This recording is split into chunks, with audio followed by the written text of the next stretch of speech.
மாபெரும் சபைகளில் நீ நடந்தால் உனக்கு மாலைகள் விழ வேண்டும்.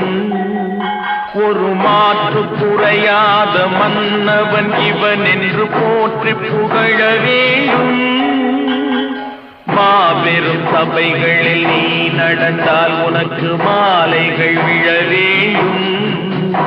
ஒரு மாற்று குறையாத மன்னவன் இவன் என்று போற்றி புகழ வேண்டும்.